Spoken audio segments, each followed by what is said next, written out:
Sekali lagi selamat pagi, salam sukacita, shalom.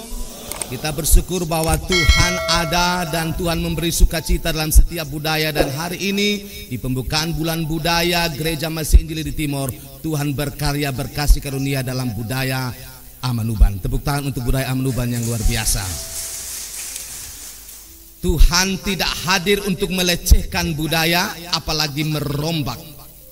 Tuhan hadir untuk menempatkan budaya pada tempat yang tepat, sehingga budaya kita, setiap kita, suku yang ada di tengah dunia ini dengan budaya masing-masing akan memuliakan Tuhan. Allah di sorga menghargai budaya manusia, termasuk budaya hari ini dari keluarga besar Amanuban. Karena itu inkarnasi Allah jadi manusia dalam diri Yesus Kristus. Dia hadir di Palestina dengan menggunakan budaya yang ada di sana. Dia menghormati budaya yang ada di sana, walaupun dalam catatan sejarah ketika para Farisi ahli Taurat menambah-nambah adat istiadat budaya yang lebih tinggi dari firman Tuhan, disitulah terjadi Yesus menegur mereka. Bukan budaya itu, tapi ketika budaya diplesetkan melebihi firman Tuhan, disitulah Yesus mau mengatakan, kamu menaruh kuk yang berat, beban yang benar-benar sungguh berat di atas pundak seseorang. Jadi Yesus mau mengatakan pada saudara dan saya, dan dalam konteks setiap bulan Mei, bulan budaya bagi kita Gereja Masih Injili di Timor, hargailah budaya kita. Kita orang beradab menghargai budaya dan adat istiadat. Namun jadikan budaya itu sebagai tempat atau sebagai sebuah relasi kita dengan sesama dan dengan Tuhan, untuk menghormati Tuhan, untuk menghormati orang lain, sehingga tidak terjebak dalam apa yang terjadi pada kalangan Farisi ahli Taurat, di mana ada adat istiadat yang ditaruh lebih tinggi di atas firman Tuhan, namanya Misna. Dan karena itu Yesus Kristus harus kasih tahu tempatnya di sini. Dan hari ini sebelum saya masuk dalam renungan, budaya yang ada termasuk Amanuban adalah budaya yang menekankan soal keramah tamahan, menekankan soal kerendahan hati. Karena itu tadi ada Natoni, ada Loet, Siripinang dikasih untuk kasih tahu orang Amanuban menghormati orang lain. Orang Amanuban memperlakukan orang lain sebagai sesama, sekalipun dia suku dan agama berbeda. Dalam Natoni dan juga dengan Loet Siripinang mau kasih tahu, kamu terhisap menjadi keluarga kami, karena itu kami tidak membedakan kamu. Amin. Dan itulah yang diperbuat budaya yang beradab, budaya yang menghormati Tuhan. Sekali lagi itulah mengapa bulan Mei oleh Gereja Masih Injili di Timor kita diingatkan kembali, ingatlah budaya kita masing-masing. Itu ibu yang membesarkan kita. Kalau ada cacat celah, ciumlah pipinya dan katakan, taruh di tempat sini mama. Tapi jangan pernah buang budaya itu, karena dari akar itu kalau kita membuangnya, lama-lama kita akan keropos. Saudara yang terkasih dalam Tuhan Yesus Kristus, tema yang diangkat dari 1 Petrus 2 ayat 1-10. Yesus batu penjuru bagi bangunan persekutuan orang percaya. Yesus sebagai batu, sebagai dasar dari sebuah persekutuan orang percaya itu penting, termasuk menerangi budaya-budaya yang ada. Tapi dalam konteks surat Petrus, Yesus harus menjadi batu yang menjadi utama dari sebuah bangunan. Kalau tidak, maka bangunan itu tidak akan baik. Tahun 64 kekristenan bertumbuh luar biasa. Dan karena itu pemerintah Roma, Nero, benar-benar benci dengan orang Kristen. Segala cara dilakukan untuk membabat habis orang Kristen. Dan dalam kondisi seperti ini, kepada jemaat di perantauan Kapadokia, Bitinia dan juga Frigia dan segala sesuatu, segala suku bangsa yang ada di Asia, Petrus menulis suratnya kepada Kristen pendatang di sana untuk kasih tahu ada tantangan dari luar, dari Nero yang luar biasa mau merusak, menghancurkan Kristen. Tetapi hati-hati, ada tantangan dari dalam yang kalau kita tidak peka itu juga bisa menghancurkan kita. Dan karena itu dalam catatan kepada jemaat di Asia kecil, Petrus mengkategorikan itu tantangan di dalam itu, kalau kita tidak bereskan itu juga jadi bahaya. Itu apa? Hindarilah yang namanya tipu muslihat dalam ayat pertama tadi. Kemunafikan, kedengkian dan juga fitnah. Karena ini tantangan dari dalam. Dari luar Nero makasih habis kita. Tapi kalau dari dalam kita juga tidak kuat, ada kemunafikan, ada kedengkian, ada di sini perpecahan dari tipu muslihat, maka itu bisa membuat kita hancur lebur. Ya, musuh di luar sudah kuat, maka di dalam harus lebih kuat. Karena itu Petrus bilang tadi, walaupun dibaca dalam bahasa Dawan, kita ada bahasa Indonesianya, dikatakan belajar seperti anak bayi yang mau susu yang murni. Karena kalau hati murni, tipu muslihat, kedengkian, kemunafikan, mau tinggal di situ dia sendiri bisa. Dia tidak mampu tinggal di situ karena hati kita murni seperti air susu. Tapi kalau hati kita tidak murni, maka dalam catatan Matius pasal 5 Yesus bilang, kalau hati kita tidak tulus, kita tidak akan melihat Allah. Amin. Jadi hati kita harus tulus seperti dalam catatan pasal, maksud saya ayat 2 tadi, 1 Petrus 2 ayat 2, harus murni seperti air susu. Karena ini tantangan dari luar berat. Maka Kristen pendatang, termasuk Kristen semua yang ada di segala tempat, jadilah kuat, peliharalah hatimu yang suci seperti minum air susu yang murni. Mengapa? Karena kalau saya kategorikan dalam catatan Berkeley itu, yaitu kemunafikan, tipu muslihat, kedengkian, itu racun yang mematikan kita. Bukan orang lain yang mati ya saudara, kita yang mati. Orang yang memendam tipu muslihat, orang yang suka bersifat munafik. Munafik itu dalam bahasa itu hipokrit. Dulu bapak mama saudara kan belum ada televisi. Di Yunani sana itu ada orang-orang main drama, dan kalau mereka main drama pakai topeng. Jadi misalnya orangnya suka marah-marah, tapi dia main drama, dia pakai topeng yang tertawa, mukanya senyum-senyum, itu namanya kemunafikan. Nanti dia buka topengnya, ternyata dia tukang pemarah begitu. Nah, jadi itu yang dimaksud oleh Petrus. Jangan seperti itu. Itu tidak merusak orang lain, tapi lebih banyak merusak diri kita. Tapi kalau tidak jaga baik-baik akan rusak semua orang. Amin. Jadi dari dalam itu harus kuat, harus murni. Kedengkian iri hati itu luar biasa. Bapak mama saya bawa dalam catatan kitab Kejadian, di mana kakak adik Kain dan Habel. Kain bunuh Habel karena apa? Karena tipu muslihat dan dengki. Amin. Itu saudara kandung. Apalagi kita harus jujur, kita dipersatukan. Contoh di gereja manapun, termasuk gereja Gemit Betel Molafa, kita ini berbeda suku, kita ini berbeda latar belakang, kita ini berbeda temperamen, bahkan lebih kasar. Moralitas kita juga berbeda-beda. Tapi kalau kita mau minum air susu yang murni, kita dipersatukan di dalam Tuhan, dan Yesus menjadi batu penjuru. Di situ kita akan lihat kemenangan demi kemenangan. Tepuk tangan untuk Yesus Kristus dong. Karena itu saudara terkasih dalam Tuhan Yesus, kembali tema ini bicara fokus semua bangsa di dunia ini termasuk Kristen. Jadikan Yesus sebagai batu penjuru.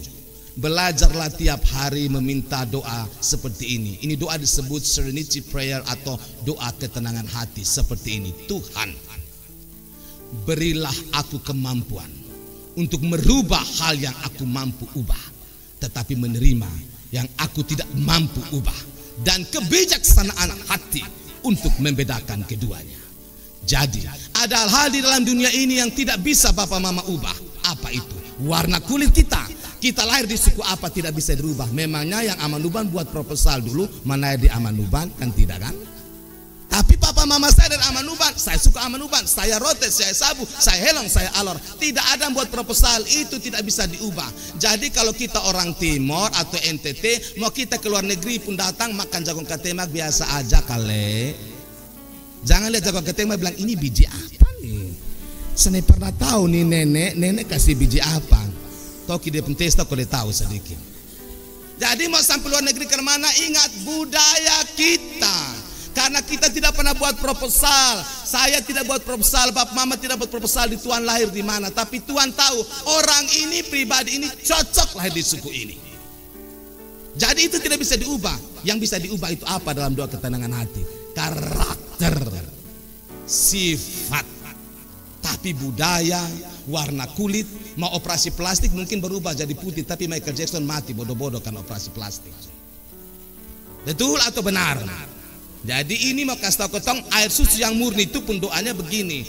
Tuhan beri saya kemampuan untuk menerima yang tidak bisa saya ubah. Saya lahir di mana? Orang tua saya ini, suku ini tidak bisa diubah. Tapi kemampuan untuk mengubah yang saya ubah. Apa itu? Karakter semakin hari semakin mulia. Dan wisdom dan kebijaksanaan untuk membedakan keduanya. Banyak orang yang mati dalam rasa bersalah dan rasa marah karena mau ubah yang tidak bisa dia ubah. Terima saja kalau kamu memang lahir dari suku ini. Orang tua kamu ini warna kulit itu, karena Tuhan tahu Kalau model ke kita tinggal di Ethiopia makan sumati lama begitu. Tapi dan cocoknya di NTT. Jadi itu harus diterima. Air susu yang murni itu penting. Kita masuk dalam 1 Petrus untuk memperdalam itu. Bapak Ibu Saudara yang terkasih dalam Tuhan Yesus Kristus, Petrus mengatakan bahwa selain air susu yang murni, dia mengatakan jika kamu benar-benar selalu mengucap syukur telah mengecap kebaikan Tuhan, maka kita akan menjadi orang yang mengucap syukur dalam ayat ketiga. Artinya begini Bapak Mama ya, sangat ironis, sangat aneh kalau orang sudah terima kasih Tuhan, sudah terima sayang Tuhan, tapi hidupnya tadi tidak dipenuhi dengan ucapan syukur, tapi iri hati, kemunafikan, kedengkian. Tidak bisa Bapak Mama. Ini ada yang aneh dalam diri saudara dan saya. Kalau kita katakan seperti jemaat Kristen di perantauan dan Asia Kecil di mana Petrus menulis suratnya, saya sudah kecap kebaikan Tuhan, saya sudah merasakan kasih Tuhan, tetapi hidup kita yang keluar itu air yang kotor, itu perlu dipertanyakan. Orang yang merenungi kasih Tuhan, dia akan selalu hidup mengecap kasih itu hari demi hari, dan kan itu air susu itu benar-benar memurnikan dia. Itu jelas ya Bapak Mama. Tinggal di dalam Tuhan, kita akan mengecap kasih-Nya, dan dari mengecap kasih-Nya kita akan bersyukur seperti apapun kita, apapun pergumulan kita. Dan itu yang Petrus bilang, mungkin sebentar lagi kamu jemaat Kristen akan banyak yang dibunuh oleh Nero. Benar itu terjadi, bahkan Petrus pun mati dengan cara disalibkan kepala ke bawah. Tapi itu tidak mengurangi bahwa ia telah mengecap kasih sayang Tuhan di dalam hidupnya. Amin. Sekalipun tantangan itu berat, Petrus makasih tahu kamu telah mengecap kasih sayang Tuhan. Karena itu hiduplah sebagai orang Kristen yang mengucap syukur, karena kamu tahu hidup di dalam Tuhan itu jauh lebih hebat daripada semua hal yang terjadi di luar Tuhan. Bapak Mama yang terkasih dalam Tuhan Yesus Kristus, Petrus juga mengatakan bahwa karena itu datanglah pada batu yang hidup itu yang telah dibuang oleh tukang-tukang bangunan. Saya tarik dalam catatan Injil Matius, Yesus pernah cerita demikian tentang penggarap-penggarap kebun anggur. Itu Tuhan kasih dia putusan datang dong pokok sampai mati, dong pukul sampai mati, dong bilang, lu siapa? Mana datang atur-atur di sini, ya? You siapa?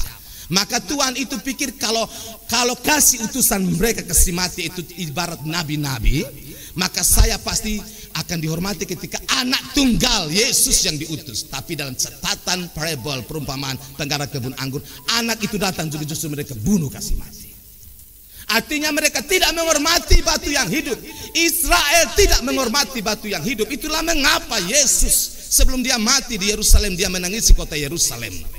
Kamu harus tahu hati saya sebagai batu hidup seperti induk ayam, saya rindu untuk mengeram kamu dari mara bahaya dan kecelakaan. Tapi kamu tidak dengar hati saya, kamu tidak datang kepada batu hidup, maka akan datang waktunya batu-batu itu tidak akan tergeletak lagi di Yerusalem. Dan terbukti tahun 70 Masehi ketika Jenderal Titus menyerang Yerusalem, hancur lebur bait Allah, dan semua orang ibu-ibu hamil juga dibunuh mati, dicabik-cabik. Itu makasih tahu apa? Kamu sudah buang batu yang hidup, kamu cari batu yang mati, maka kamu terima semua konsekuensi. Saudara, itulah mengapa Petrus dalam khotbah-khotbah minggu lalu kita dengar tentang dia pasca kebangkitan, minggu penampakan. Tuhan percayakan dia kasih sayang, gembalakan dombanya. Petrus kasih ingat, sudah lama saya datang pada batu yang mati dan saya gagal.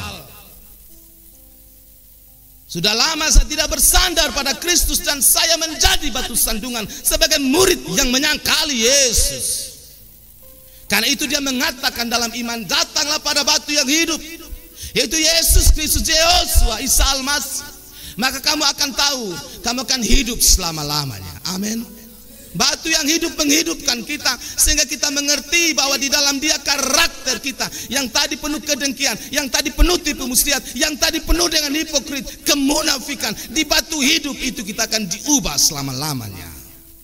Saudara yang terkasih dalam Tuhan Yesus Kristus, bagi Petrus Yesus menjadi batu penjuru dari sebuah bangunan, dan tidak mungkin bangunan itu bagus kalau Yesus benar-benar tidak memiliki tempat yang tepat. Makanya kenapa dalam bulan budaya seperti ini pun Injil harus menerangi budaya kita. Yesus Kristus harus menerangi budaya kita. Karena sebaik apapun budaya manusia, setiap suku di tengah dunia ini selalu ada hal-hal yang sedikit melenceng di dalamnya. Amin.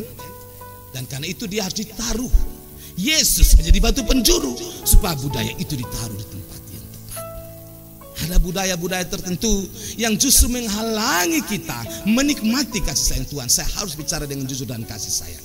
Berapa banyak anak-anak kita yang tidak bisa diurus menikah karena lebih penting adat terlalu tinggi sampai mereka maaf kumpul kebo 5 orang anak tidak pernah diberkati. Maaf, zaman sekarang tidak bisa. Ketika anak mau sekolah butuh surat ini itu. Dan kalau budaya kita number one, silahkan hidup seperti apa yang mau kita jalani. Ada amin. Oh, soalnya bisa Pak Pendeta. Tidak apa-apa, kami harus menerangi dengan firman Tuhan. Budaya itu penting. Tapi bagaimana kalau sudah 3-4 orang anak tidak pernah diberkati karena dikatakan harus ini itu. Benar, Belis, itu penting karena kita ini manusia. Laki-laki itu ambil perempuan, perempuan itu dibesarkan dengan cinta, dengan pengorbanan. You bukan ambil benda mati, jadi gampang-gampang saja ambil anak perempuan orang. Tapi kalau sampai memberatkan, sampai punya 3-4 orang anak belum diurus, bagaimana nasib anak-anak ini? Tolong kita bertanya dalam kasih Tuhan. Berarti budaya kita tidak lagi menghormati Tuhan, tapi telah mengancam kehidupan generasi kita ke depan. Maukah kita anak-anak kita sudah umur 7-8 tahun tidak sekolah? Karena budaya kita. Mau? Silahkan dijawab. Maukah kita itu terjadi? Makanya Yesus dalam bacaan kemarin saya bacakan atau saya bawa dalam renungan di rayon dari CDTK. Gara-gara murid-murid tidak cuci tangan, Farisi ahli Taurat bilang, kamu punya murid itu najis. Padahal itu kan masalah kesehatan, bukan masalah berdosa atau tidak. Karena Yesus bilang, bukan apa yang masuk ke dalam mulutmu yang menajiskan kamu. Karena itu kamu kunyah di dalam mulutmu, ususmu bekerja dan buang ke jamban. Amin. Tapi yang keluar dari hatimu itu yang menajiskan kamu, dan itu kamu harus waspada. Iri hati, dengki, tipu muslihat. Orang makan kunyah selesai dibuang di jamban, kok kamu repot dengan hal seperti itu? Tetapi yang keluar dari hatimu nyatanya kamu busuk. Farisi ahli Taurat. Kamu karena anak murid-murid tidak cuci tangan, kau marah, kau bilang langgar firman Tuhan. Tapi kau salibkan Yesus di kemudian hari, kau bilang itu pekerjaan mulia. Ada amin. Ya, saudara lihat ya, hati-hati budaya yang terlalu kasih naik tinggi di langit. Lalu kita lupa bahwa manusia, saudara dan saya, semua itu berharga. Budaya kita harus menolong kita lebih beradab dan menghormati Tuhan. Karena dia batu penjuru, dia mau menolong kita. Tadi saya angkat itu karena saya prihatin dan saya pikir bapak mama kita prihatin. Di mana-mana ketika kami melayani banyak, papa, mama, ada anak sudah 3-4 belum diberkati. Kenapa bapak? Terhimpit budaya. Aduh, kasihan nih. Kami hanya menganjurkan, menyampaikan, tapi kalau budayanya mau tetap dipakai, kasihan dong. Begitu saja Bapak Mama, makanya Yesus harus menjadi batu penjuru. Mengapa? Saya catat beberapa hal penting. Ayat 6c, silakan dilihat firman Tuhan. Sebagai batu penjuru, Yesus itu, ayat 6c bagian terakhir. Dan siapa yang percaya kepadanya tidak akan orang yang percaya pada Yesus tidak akan dipermalukan. Dalam firman Tuhan dikatakan kita bisa jatuh, tapi tidak akan tergeletak. Amin. Petrus pernah jatuh, Petrus pernah gagal, tapi Tuhan tidak membiarkan dia tergeletak. Itu maksudnya. Jadi orang percaya pada Tuhan Yesus sebagai batu penjuru, dia mungkin bisa terjebak dalam dosa dan juga kejahatan, tapi dia tidak akan tergeletak. Petrus menyaksikan itu. Dia tidak akan dipermalukan. Nyatanya saudara tahu ya, Petrus pun tengah-tengah hidup dia gagal, tetapi di akhir hidup sekarang siapa yang tidak menghormati Petrus? Santo Petrus, saudara kita di Katolik menyebut dia. Dan kita mengenal dia Rasul Petrus. Karena apa? Di ujung kehidupannya Tuhan kembali memberikan kehormatan pada dia. Makanya dia menulis surat ini, yang datang pada batu penjuru itu tidak akan pernah dipermalukan. Pertanyaannya, refleksi berat untuk Bapak, Mama, saudara dan saya. Kalau kita dipermalukan, mungkin kita tidak datang pada batu penjuru itu.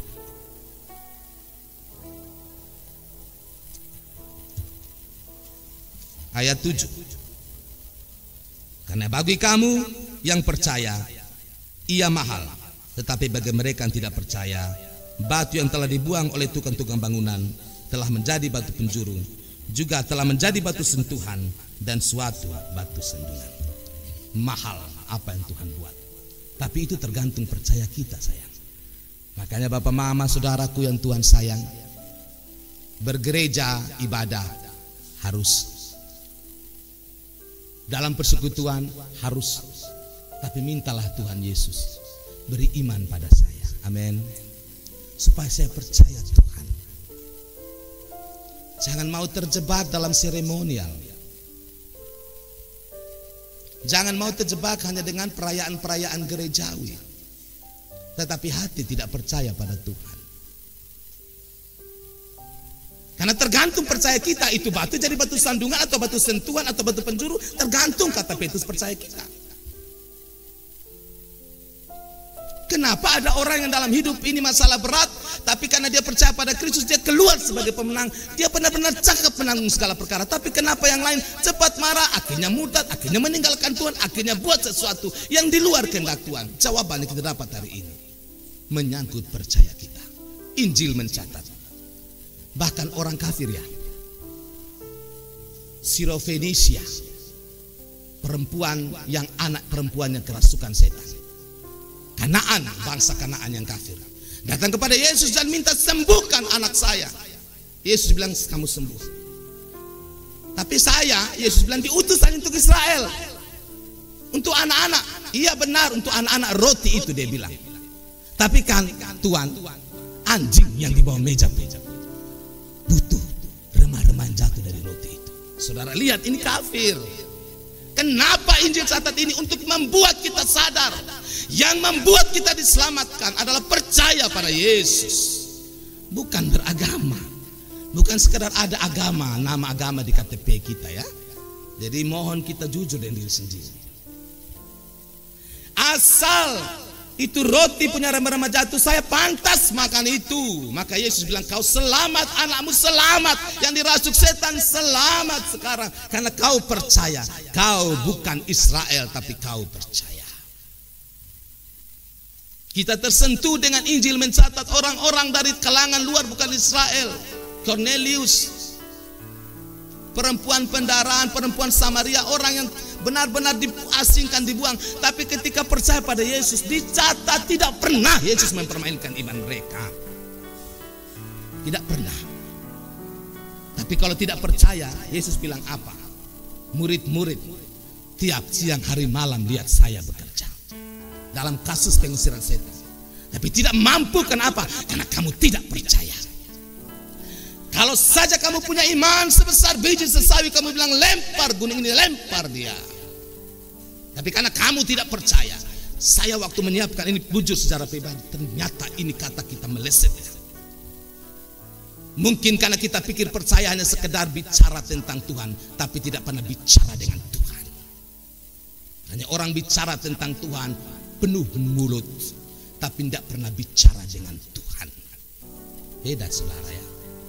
Bicara tentang Tuhan seperti sekarang, berkhotbah ansih, tapi pernah tidak bicara dengan Tuhan? Tahu tentang Tuhan sekedar kita baca buku, belajar teologi, kita tahu tentang Tuhan, tapi mengenal itu pakai bahasa aslinya itu yada, intim dengan Tuhan itu pribadi.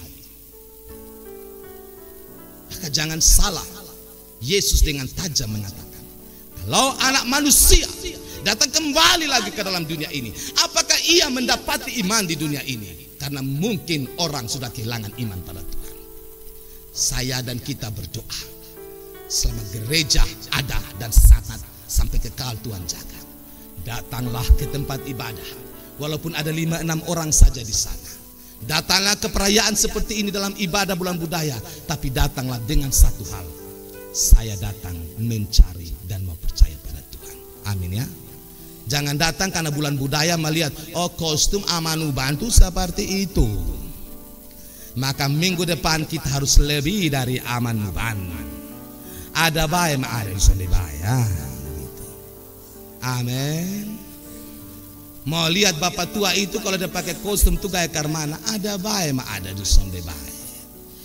Di gereja-gereja yang lain harus jujur, baik cuma kadang sonde baik juga. Sampai kita sewa karena gerejanya penghasilan besar, sewa pakaian sampai bisa 5-6 juta hanya untuk 1 kali ibadah 3 jam. Halo, shalom. Coba ikut beta bikin fibra, shalom. Jadi ada baik, ada sone baik, usneno ampuni dosa kami. Jadi saya tidak bilang tidak baik, saya bilang ada baik, ada tidak baik. Jadi kalau ada potong pakai, kalau misalnya bisa, ini dengan rela hati mantap. Tapi jangan dong sampai dipaksa di tempat lain sampai sewa hanya pakai 2 jam 5-6 juta. Tapi kalau diakonia bagi yang miskin, kas keluar 3.000 juga, pikir-pikir dong, yang benar dong. Nah, begitu sah papa mama saudara.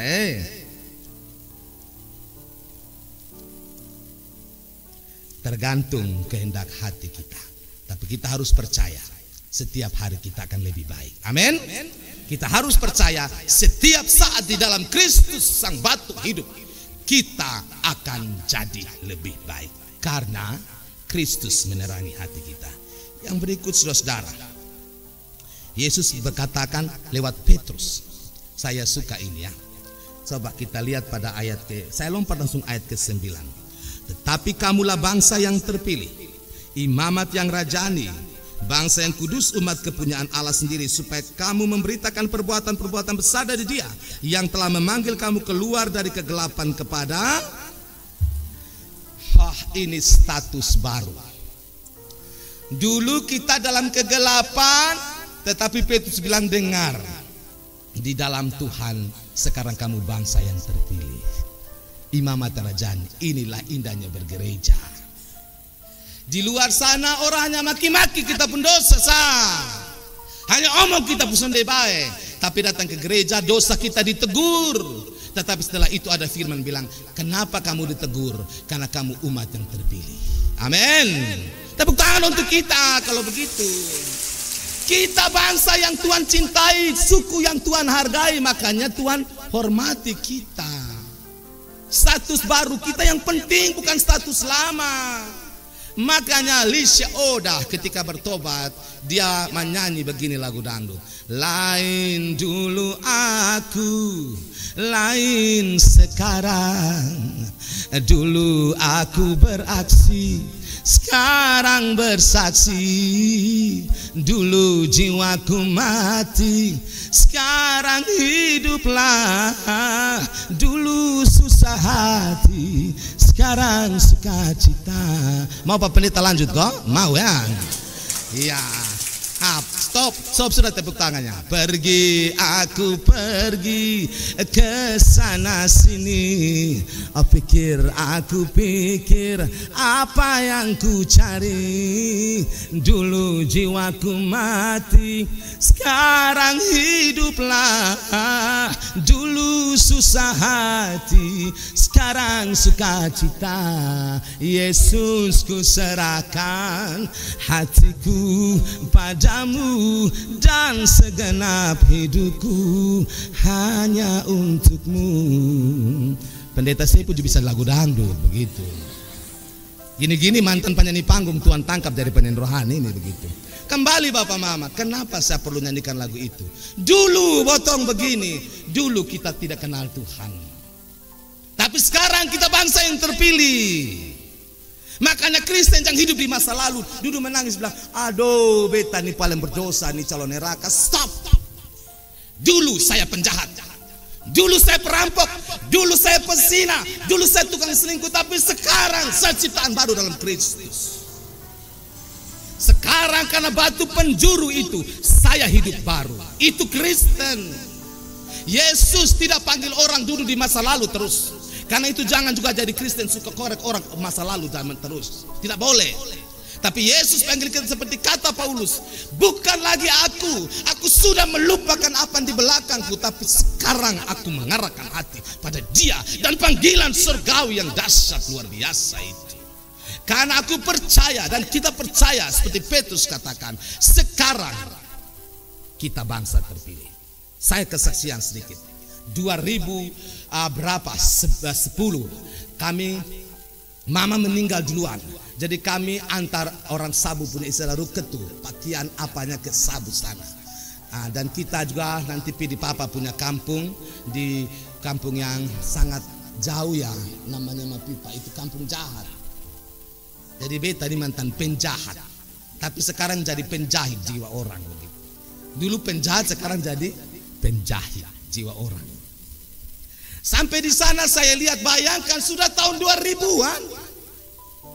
Beta pulang bercerita dengan papa, bapak ini kampung begini. Bapak bilang, ama tanah ada kesonde, karena papa tidak mau pergi. Ada atau tidak itu pohon besar di kampung di Mapipa sana? Ada, masih ada. Orang-orang masih seperti dulu. Jadi saya pulang, saya bayangkan begini, saya tetap menghormati, tidak boleh. Saya menghormati, hanya refleksi saya. Kalau saja papa saya, mama saya tidak datang ke Kupang, satu nyong, satu nona yang buta huruf sana ketemu di Kupang, mungkin sekarang saya tidak memberitakan Injil. Karena saya pasti akan naik pohon tuak dan potong tuak siang hari malam, hanya berjual tuak. Tapi hari ini firman kasih tahu, Tuhan pilih kita. Tuhan tahu kita. Kita bangsa terpilih, imamat yang raja. Bayangkan, itu refleksi singkat waktu papa cerita, Tuhan tolong, terima kasih ya. Makanya hormati dong orang tua kita. Anak-anak muda hormati papa mama kita dari kampung jauh sana datang di kota Kupang sini. Tanya sejarah mereka, susahnya bagaimana di Amanuban dulu. Sekarang ada di kota Kupang. Dan itu catat sebagai tanda kita mengucap syukur pada Tuhan. Amin. Coba kalau papa buta huruf, mama saya buta huruf tidak datang di Kupang memadu cinta, kami tidak akan lahir di sini. Tapi ini tentang Tuhan. Makanya ayat ini ketika saya siapkan, bergelora hati saya. Ternyata Tuhan pilih kita. Makanya jangan sombong. Kan ini tentang Tuhan pilih kita. Kalau Tuhan tidak pilih, kesengah kamu di luar sana. Bukan saya bilang di sana Tuhan tidak pilih, bukan itu, jangan salah tafsir. Tetapi dalam kasih Tuhan ada sesuatu hal yang misteri. Dia bilang kamu keluar. Sejak saya tanya papa itu dan saya lihat kampung di mana saya pergi di Sabu sana. Jujur, siang hari malam bapak saya masih siap dia kerja kayu secara manual. Kalau dia ada skap kayu itu saya akan lihat dia dari jauh. Saya lihat, dia bilang, kalau Tuhan bisa tukar toga dan jabatan, ini pantas nih dia jadi pendeta tuh dia. Ini enggak pantas saya. Lebih pantas dia. Tapi ya Tuhan memilih. Jadi saya harap berdoalah. Dalam ibadah hari ini jangan jadikan seremoni pulang dan hargai budaya kita. Hargai orang tua kita di kampung dari Amanuban konteks hari ini. Yang susah payah tadi Injil masuk, luar biasa catatan sejarah tadi. Sampai di kota Kupang, mereka sudah kenal Tuhan, Usneno segala macam. Injil belum masuk, dan sudah tahu Tuhan. Tinggal Injil jelaskan, ini Tuhan yang kalian cari. Makanya jangan jadi orang yang paling rasa hebat-hebat mengolok budaya orang lain. Tidak boleh. Atau buat lagu-lagu jok yang menghina-hina budaya orang lain. Semua kita punya budaya, Tuhan pakai. Karena kita dipilih oleh Tuhan. Itu penting. Dan ditutup dengan ayat 12. Kamu yang dahulu bukan umat Allah, tetapi yang sekarang telah menjadi umatnya. Yang dahulu tidak dikasihani, tetapi yang sekarang telah beroleh belas kasihan. Kalau Bapak Mama lihat ini dalam catatan kaki, itu dibandingkan dengan Hosea 2 ayat 2. Yang dahulu tidak dikasihani, sekarang dikasihani. Itu hubungannya Hosea, maksudnya apa? Saya jelaskan begini. Kitab Hosea kitab yang paling tidak masuk akal dalam ukuran kita. Karena Hosea nabi yang Tuhan suruh mengawini Gomer pelacur. Bayangkan, nabi disuruh kawini Gomer. Pasti bingung juga kenapa orang nabi disuruh kawinnya sama Gomer pelacur. Hanya untuk kasih tahu Israel itu seperti Gomer pelacur yang sudah bersundal.